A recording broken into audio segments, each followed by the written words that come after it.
Hello friends, myself Shahid Sayyed and I am the owner of GST Seva Kendra.in. First of all, welcome to my channel. दोस्तों इस video में हम लोग discuss करेंगे कि कौन कौन से स्टैट्यूटरी कंप्लायंसेस है मई मंथ में जो आप लोग को फॉलो करना है, जैसे इनकम टैक्स से रिलेटेड, जीएसटी से रिलेटेड या PF ESIC labour law compliances में या आरओसी कंप्लायंस में ऐसे कौन कौन से आपको रिटर्न्स फाइल करना है या तो पेमेंट्स करना है, वो इस वीडियो में हम लोग देखेंगे। कौन से मंथ के लिए, मई मंथ में कौन कौन से आप लोग को कंप्लायंसेस करना है। तो इसी तरीके से दोस्तों मैं एवरी मंथ है ना आपको फर्स्ट डे ना एवरी मंथ एक वीडियो अपलोड करूंगा कि वो मंथ में आपको कौन कौन से मैंडेटरी कंप्लायंसेस करना है। तो उसके अकॉर्डिंगली आप अपना गूगल कैलेंडर सेट कर लीजिएगा। जैसे हम लोग भी यही फॉलो करते हैं कि जो डेट्स है ना, जो ड्यू डेट्स है उसके एक दो दिन पहले का एक रिमाइंडर्स हम लोग गूगल में सेट करके रखते हैं कि हम लोग अपने क्लाइंट्स को एक जैसे इंटीमेशन भेज सके कि लास्ट डेट ये है। जैसे 7th को लास्ट डेट है तो 5th को हम लोग एक इंटीमेशन भेज दे कि आप लोग को ये टीडीएस की पेमेंट्स करना है या इक्वलाइजेशन की पेमेंट्स करना है, जो भी पर्टिकुलर पेमेंट्स या रिटर्न्स फाइल करना है उसके अकॉर्डिंगली हम लोग गूगल कैलेंडर अपना सेट कर देते हैं। तो वो आप लोग को एवरी मंथ आप लोग को एक स्टैट्यूटरी कंप्लायंस कैलेंडर में एक वीडियो अपलोड करूंगा। तो ये जो वीडियो है इसमें हम लोग डिस्कस करेंगे कि मई मंथ में कौन कौन से कंप्लायंसेस आपको फॉलो करना है दोस्तों। तो वो सारी चीज हम लोग इस वीडियो में डिस्कस करेंगे। तो अगर आप लोग फर्स्ट टाइम मेरा वीडियो देख रहे हैं तो प्लीज दोस्तों आप लोग से एक रिक्वेस्ट करना चाहता हूँ कि मेरे चैनल को सब्सक्राइब कर लीजिए। मैं इसी तरीके से इनकम टैक्स से रिलेटेड, आरओसी कंप्लायंस से रिलेटेड, लेबर लॉ कंप्लायंस से related, including payroll, GST compliance से उस पर वीडियो बनाता हूँ। अभी मेरी पेरोल की सीरीज स्टार्ट है कि आपको स्टार्ट टू एंड अगर आपको पेरोल सीखना है दोस्तों विद प्रैक्टिकल एक्सपीरियंस तो आप लोग मेरे चैनल पे जाके देख सकते हैं। मैंने काफी वीडियो अपलोड्स किया है। आप लोग फ्री में पेरोल का काम सीख सकते हैं, पेरोल में करियर बना सकते हैं, या तो आपको as a payroll consultant future में काम करना है तो वो वीडियो आपके लिए बहुत इफेक्टिव है दोस्तों। तो यहाँ पे मैं वीडियो स्टार्ट करता हूँ। अगर वीडियो पसंद आएगा तो दोस्तों लाइक करना, अपने दोस्तों के साथ शेयर करना। तो यहाँ पे वीडियो स्टार्ट करता हूँ मैं दोस्तों। तो 7th मई को कौन सी ड्यू डेट्स है, टीडीएस की पेमेंट्स करना है। देखिए मैं आप लोग को ना स्टार्टिंग में हेडिंग आपको बता देता हूँ कि एक्चुअल डेट्स क्या थी, अगर वो डेट एक्सटेंड हुई है तो वो डेट कौन सी डेट पे एक्सटेंड हुई है, फिर नेचर ऑफ कंप्लायंसेस क्या है, कंप्लायंस पीरियड क्या है, फिर nature of compliances in details और इंपॉर्टेंट नोट्स। तो ये सारी चीजें हम लोग इसमें डिस्कस करेंगे। तो फर्स्ट मैं स्टार्ट करता हूँ कि 7th मई 2020 को आपको टीडीएस और टीसीएस लायबिलिटी डिपॉजिट्स करना है, उसकी पेमेंट्स करना है दोस्तों। कौन से मंथ का, अप्रैल मंथ के दोस्तों, वो आपको पेमेंट्स करना है। अगर आपने लेट पेमेंट्स किया तो गवर्नमेंट्स ने ना आपको इंटरेस्ट रेट कर दिया है 9% कर दिया है। देखिए इधर पे आप इधर इंपॉर्टेंट नोट्स है ना, इसमें मैंने मेंशन किया अगर कोई भी डेट एक्सटेंड हुई है या जो भी आपको रिलीफ मिला है ना, वो सारी चीजें कौन से सर्कुलर नोटिफिकेशंस के थ्रू मिला वो यहाँ पे आप लोग को आगे वीडियोस में पता चलेगा। तो इधर पे देखिए date of payment not extended, date of payment extend नहीं हुआ है but government has reduce interest on late payment of TDS from 12% and 9% to 18% to 9% कर दिया है। अगर आपने पेमेंट्स किया 20 मार्च टू 30 जून से पहले पेमेंट्स कर दिया है तो आपको इंटरेस्ट रेट 9% लगेगा इंस्टेड ऑफ 12% और 18%। फिर उसके बाद है 7th को आपको दूसरी पेमेंट्स करना है इक्वलाइजेशन लिवाई की। इक्वलाइजेशन लिवाई क्या है, देखिए दोस्तों यहाँ पे मैंने तो शॉर्ट में मेंशन किया। Equalisation levy is a direct tax which is withheld at the time of payment by the service recipient where the annual payment made to one service provider non-resident only exceed rupees 1 lakh in one financial year for the specified and not notified services. अब देखो एक चीज, इसको आपको ये कुछ चीजें समझ में शायद नहीं आएगी तो मैं क्लियरली बता देता हूँ। जैसे अपने डिजिटल एड्स वगैरह होते हैं, जैसे मैं ये यूट्यूब वीडियो है, इसको मेरे को गूगल पे मुझे प्रमोट करना है तो गूगल का इंडिया में ना दोस्तों परमानेंट एस्टेब्लिशमेंट इंडिया में नहीं है, ये फॉरेन कंट्री में इसका परमानेंट एस्टेब्लिशमेंट है और ये कंपनी इंडिया में नहीं है इसका परमानेंट एस्टेब्लिशमेंट। तो इसको मुझे कोई भी पेमेंट्स करना है ना, जैसे एड्स के थ्रू, डिजिटल एड्स के थ्रू इसको मैं पेमेंट्स करता हूँ और वो पेमेंट्स 1 लाख के अबाव है तो मेरे को 6% का ना इक्वलाइजेशन लिवाई डिडक्ट करना रहता है। तो उसकी ड्यू डेट से 7 को दोस्तों, जो पीरियड है अप्रैल मंथ का। इसमें भी सेम है कि अगर आपने लेट पेमेंट किया तो आपको 9% इंटरेस्ट देना पड़ेगा, और लेकिन पेमेंट्स भी होना चाहिए 20 मार्च से 30 जून के पहले होना चाहिए, अगर लेट भी कर रहे तो भी। फिर उसके बाद है 10th मई। अब 10th मई को ना रिटर्न्स फाइल करना था जीएसटीआर 7 दोस्तों, अप्रैल मंथ का। लेकिन अब मैं बता दूं जीएसटीआर 7 कौन फाइल करता है, जो टीडीएस डिडक्ट करता है। टीडीएस कौन डिडक्ट करता है, गवर्नमेंट एजेंसीज होती है जो टीडीएस डिडक्ट करती है दोस्तों। तो उनको जीएसटीआर 7 फाइल करना था 10th मई को, लेकिन वो ड्यू डेट एक्सटेंड हो गई है, 30th जून हो गई है। जैसे आप लोगों को पता है कि कोविड-19 की वजह से काफी नोटिफिकेशंस इशू किया था गवर्नमेंट ने, जिसमें ड्यू डेट्स एक्सटेंड हुई है, तो बहुत सारी ड्यू डेट एक्सटेंड हो गई है, तो वो इसमें जीएसटीआर 7 की भी ड्यू डेट एक्सटेंड हुई है, 30th जून हो गई है। कौन से नोटिफिकेशंस में हुआ है? नोटिफिकेशन नंबर 35/2020 जो इशूड हुआ था 3 अप्रैल 2020 को। फिर उसके बाद 10th मई को जीएसटीआर 8 फाइल करना था। कौन से मंथ का? अप्रैल मंथ का फाइल करना था, लेकिन दोस्तों वो भी एक्सटेंड हो गया 30th जून। जीएसटीआर 8 कौन फाइल करता है दोस्तों? देखिए, GSTR 8 is return to be filed by the e commerce operator. जो ई कॉमर्स ऑपरेटर होते हैं, जो टीसीएस कलेक्ट करते हैं, वो लोग जीएसटीआर 8 फाइल करते हैं, लेकिन उसकी भी डेट एक्सटेंड हो गई है। नोटिफिकेशन नंबर 35/2020 को जो नोटिफिकेशन नंबर 35/2020 डेटेड 3 अप्रैल 2020 को नोटिफिकेशन ऑलरेडी इसका इशू हो चुका था। फिर उसके बाद 11th मई को जीएसटीआर 1 फाइल करना था, जिसकी जो ऑलरेडी आपको पता है कि बहुत सारा नोटिफिकेशन के थ्रू जीएसटी ऑलमोस्ट जो मई मंथ में जो ड्यू हो रहे थे रिटर्न है ना, वो जून में एक्सटेंड हो गए, तो ये भी जून में एक्सटेंड हो गया दोस्तों 30th जून को। जिसका टर्नओवर मोर देन 1.5 करोड़, यानी ऐसी कंपनी जिसका प्रीसीडिंग फाइनेंशियल ईयर में टर्नओवर मोर देन 1.5 करोड़ है, वो कौन से नोटिफिकेशन से एक्सटेंड हुआ है? कि नोटिफिकेशन नंबर 33/2020 डेटेड 3 अप्रैल 2020। मोस्टली ज्यादातर नोटिफिकेशन 3 अप्रैल को आए थे दोस्तों।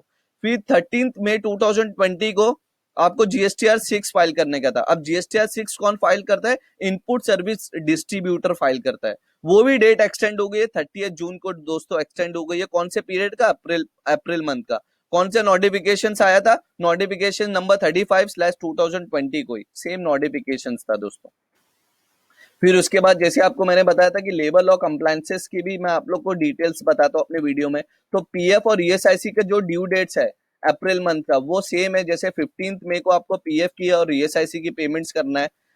उसके बाद जीएसटीआर 5 20th मई को जीएसटीआर 5 फाइल होने वाला था अप्रैल मंथ का। अब जीएसटीआर फाइल 5 कौन फाइल करता है दोस्तों? Non resident taxable person. Non resident taxable person file, लेकिन ये इसको भी 30th जून कर दिया गवर्नमेंट ने। नोटिफिकेशन नंबर 35/2020 डेटेड 3 अप्रैल 2020 को। फिर 20th मई को जीएसटीआर 5A फाइल करना था। जीएसटीआर 5A, अब जीएसटीआर 5A कौन फाइल करता है दोस्तों? GSTR 5A to be filed by the OIDAR online information जो सर्विसेज होती है, जैसे सर्विस प्रोवाइडर होते हैं ऑइडर सर्विस प्रोवाइडर, उनको जीएसटीआर 5A फाइल करना है। ये भी एक्सटेंड हो गया 30th जून को दोस्तों, एक्सटेंड हो गया, जो नोटिफिकेशन नंबर 35 में ऑलरेडी उन्होंने डिस्कस कर लिया है। यानी उन्होंने मेंशन किया है गवर्नमेंट ने नोटिफिकेशन नंबर 35/2020 डेटेड 3 अप्रैल 2020 को। फिर उसके बाद 20th मई 2020 को जीएसटीआर 3B फाइल करना था अप्रैल मंथ का। अब ये due date for filing GSTR 3B which aggregate turnover more than 5 crore. अब देखो दोस्तों, ये बहुत इंपॉर्टेंट चीज है, ये चीज बहुत इंपॉर्टेंट है। आपका अप्रैल मंथ का ना, अप्रैल मंथ का इन्होंने ड्यू डेट एक्सटेंड किया है। देखो आप देखेंगे as per notification number 31/2020 central dated 3 April 2000, ये ड्यू डेट एक्सटेंड कर दिया इन्होंने, लेकिन ड्यू डेट में भी कुछ कंडीशंस उन्होंने मेंशन किया था। तो अगर आपको अप्रैल मंथ का जीएसटीआर 3 भी फाइल करना है, लेकिन आप ऐसी कंपनी है जिसका प्रीसीडिंग फाइनेंशियल ईयर में 5 करोड़ के अबाउट टर्नओवर है, उनके लिए ये एप्लीकेबल है। जिसका प्रीसीडिंग फाइनेंशियल ईयर में यानी 1920 में आपका 5 करोड़ के अबाउट टर्नओवर है ना, तो आपको 5th मई से पहले आपको अपना जीएसटीआर 3 भी फाइल करना है दोस्तों, नहीं तो आपको इंटरेस्ट पेनल्टी लग जाएगा। यह चीज आपको समझ में आ गया होगा दोस्तों सारी चीज। फिर उसके बाद due dates of filing GSTR 3B which aggregate turnover more than 1.5 crore but up to 5 crore in the previous month. अब देखिए, ये भी 22 मई को फाइल होने वाला था, लेकिन इसको एक्सटेंड कर दिया गया, 30th जून को एक्सटेंड कर दिया गया। कौन से नोटिफिकेशन से? 31st of. अब ये कौन सी कंपनीज को एक्सटेंड हुआ है? जिसका टर्नओवर मोर देन 1.5 करोड़ है, लेकिन up to 5 crore, more than 1.5 crore है लेकिन अप टू 5 करोड़ तक का है। तो उसका जो अप्रैल मंथ का रिटर्न फाइल करने का था, वो ड्यू डेट एक्सटेंड हो गई 30th जून दोस्तों। ये चीज हो गया। अब उसके बाद है, अब अब ये देख लेते हैं due date for filing GSTR 3B which aggregate turnover up to 1। अभी हम लोग ने क्या देखे? मोर देन 5 करोड़ देखे। फिर उसके बाद more than 1.5 crore up to 5 crore देख लिए। फिर उसके बाद अब हम लोग को देखना है कि अगर आपका टर्नओवर अप टू 1.5 करोड़ है तो आपको जीएसटीआर 3 भी कब फाइल करना है, अप्रैल मंथ का। तो उसके लिए तो 6 जून 2020 है दोस्तों, जो नोटिफिकेशन नंबर 31 में ऑलरेडी मेंशन था। तो ये इसको 22 को फाइल करना था, लेकिन वो एक्सटेंड हो गया, 6 जून 2020 को एक्सटेंड हो गया दोस्तों। जीएसटीआर ऐसी कंपनी जिसका टर्नओवर अप टू 1.5 करोड़ है। फिर उसके बाद देखिए 30 मई 2020 को एलएलपी का फॉर्म फाइल करना था, फॉर्म 11 दोस्तों। फॉर्म 11 कौन फाइल करता है, क्यों फाइल होता है? एनुअल रिटर्न से एक तरीके का containing basic information about the name address of the LLP, details, partners and designated partners and other details, उसमें फॉर्म 11 में डालना रहता है, फाइनेंशियल ईयर 1920 का। लेकिन अब उसको एक्सटेंड कर दिया है, देखिए सर्कुलर इशू हुआ था, सर्कुलर नंबर 11, जिसको एक्सटेंड कर दिया है 30 सितंबर कर दिया दोस्तों। तो होप ये भी सारी चीज आपको समझ में आ रही है। फिर मई 30 2020 को PS6 फाइल करने का था, सेकेंड हाफ ईयरली। अब ये क्या है दोस्तों, मैं आपको बताता हूँ। Reconciliation of the share capital audit report on half yearly basis by unlisted public company. अब जो ऐसी कंपनीज है जो अनलिस्टेड है, पब्लिक कंपनीज है दोस्तों, प्राइवेट कंपनी नहीं है, पब्लिक कंपनी है, उनको PS6 फाइल करना था। ये कब फाइल होता है? ये ना second half of the financial year, second half of the financial year, ये 6 मंथली फाइल होता है। तो फाइनेंशियल ईयर 1920 का ना जो सेकेंड हाफ है, जो स्टार्ट होता है अक्टूबर टू मार्च, वो आपको फाइल करने का था 30 मई 2020 को। लेकिन उसको भी एक सर्कुलर इशू हुआ, सर्कुलर में उन्होंने बता दिया, सर्कुलर नंबर 16/2019 डेटेड 28/11, जिसमें उन्होंने डेट एक्सटेंड कर दिया 30 सितंबर 2020 कर दिया है। तो मैं आरओसी कंप्लायंसेस को भी उतने ही इंपॉर्टेंस देता हूँ दोस्तों। अब देखिए ये चीज है, हाँ। अब 31 मई 2020 को क्वार्टर 4 का मार्च मंथ का, देखिए क्वार्टर 4 है ना आपका, जैन टू मार्च का रिटर्न फाइल करने का था दोस्तों। उसकी डेट एक्सटेंड हो गई है 30 जून, जिसमें आपको मैंने इस पे एक वीडियो भी बनाया था, जिसमें आपको एनएसडीएल का एक सर्कुलर मैंने बताया था कि एनएसडीएल ने जो रिटर्न फाइलिंग की ड्यू डेट है वो एक्सटेंड की है, पेमेंट्स की ड्यू डेट एक्सटेंड नहीं की है। तो वो सारी चीज अगर आपको last quarter, financial year last quarter का, आपको 1920 का लास्ट क्वार्टर का जो रिटर्न्स है उसकी डेट 31 मई थी, लेकिन वो अभी 30 जून हो गई है दोस्तों। अब हम लोग देखेंगे 31 मई को, 31 मई 2020 को इसकी ड्यू डेट थी, किसकी? Form number 61A SFT। अब फॉर्म नंबर 61A SFT क्या है? Due date for furnishing statement of financial transaction in form number 61A as required to be furnished under subsection 1 of section 285B of the income tax act। अब financial year 1920 का ना 61A SFT file करना था दोस्तों, जिसकी due dates भी extend हो गई है 30 जून 2020 को। अब इधर पे देखिए उन्होंने रिलैक्सेशन दिया था, जो रिलैक्सेशन यहाँ पे the CBDT wides taxation and other law relaxation of the certain provision ordinance 28 dated 31st of March 2020 को has extended all respective due dates। ये सारी ड्यू डेट्स एक्सटेंड हो चुकी है दोस्तों। अब 15 अप्रैल 2020 को ये रिटर्न्स फाइल करने का था दोस्तों, कौन सा? ईएसआईसी का, मार्च मंथ का, जिसको कर दिया, एक्सटेंड कर दिया है मई मंथ में। तो ये मई मंथ में कवर हो गया, इसकी वजह से मैंने यहाँ पे ये चीज लिया है दोस्तों कि मई मंथ में आपको मार्च का ईएसआईसी का रिटर्न्स फाइल करना है। अब उसके बाद प्रोविडेंट फंड का मार्च का जो फाइल करना है वो भी मार्च मंथ का दोस्तों, अप्रैल मंथ का नहीं, उसकी भी डेट एक्सटेंड हो गई है, 15 मई हो गई है। तो ये मई मंथ में आ रहा है, इसकी वजह से जो एक्सटेंड भी हुई है ना, वो सारी चीजें मैंने यहाँ पे कवर किया दोस्तों। फिर उसके बाद 20 अप्रैल 2020 को एक्चुअली फाइल करने का था, लेकिन उसकी डेट एक्सटेंड हो गई है। लेकिन फाइल करना है आपको कब? 5 मई 2020 को for interest 24/6/2020 for late payment. अब ये देखिए दोस्तों, ये शायद मैंने ऊपर भी डिस्कस किया हो, ये 2 बार आ गया, फिर भी ये बहुत इंपॉर्टेंट है, मैं आपको डिस्कस कर लेता हूँ कि आपका टर्नओवर है ना मोर देन 5 करोड़ के अबाव है, तो आपको मार्च मंथ का जो रिटर्न है, मार्च मंथ का रिटर्न है आपको 5 मई 2020 से पहले फाइल करना है, मार्च मंथ का जो रिटर्न है।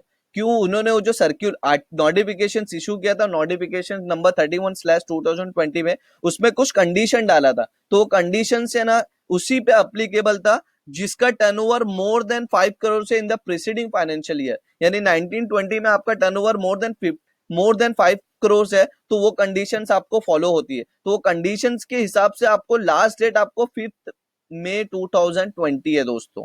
तो इसमें ऑलमोस्ट सारी चीजें मैंने कवर कर लिया हो दोस्तों। ये पूरा कंप्लायंस कैलेंडर और ये जो कंप्लायंस कैलेंडर का जो ये वर्ड फाइल है वो भी मैं डिस्क्रिप्शन में आपको दे दूंगा, आप लोग वहां से भी डाउनलोड कर सकते हैं दोस्तों सारी चीजें। तो यहाँ पे वीडियो मैं खत्म करता हूँ। अगर वीडियो पसंद आया दोस्तों तो प्लीज अपने दोस्तों के साथ शेयर करो, लाइक करो यहाँ पे। और अगर और ये चीज है कि अगर इससे रिलेटेड आपको कुछ डाउट्स है, क्वेरीज है, तो आप लोग मुझसे पूछ सकते हैं। मेरा कॉन्टेक्ट डिटेल्स मेरे चैनल पे अबाउट सेक्शंस में ऑलरेडी मैंने दिया आप लोग को दोस्तों। तो कुछ भी डाउट्स है, क्वेरीज है, आप लोग रिटर्न से रिलेटेड, ड्यू डेट से रिलेटेड, तो आप लोग मुझसे पूछ सकते हैं। लेकिन इसमें अगर आप लोग ये डाउनलोड्स करेंगे तो इसमें सारी चीजें मैंने क्लियर कर दिया दोस्तों कि अगर ड्यू डेट एक्सटेंड भी हो तो कौन से नोटिफिकेशंस के थ्रू एक्सटेंड हुए, इसमें सारी चीजें मैंने कवर किया। फिर भी आपको कुछ डाउट है तो आप लोग मुझसे पूछ सकते हैं। तो यहाँ पे मैं वीडियो खत्म करता हूँ दोस्तों, मिलते हैं नेक्स्ट वीडियो में। Bye, take care.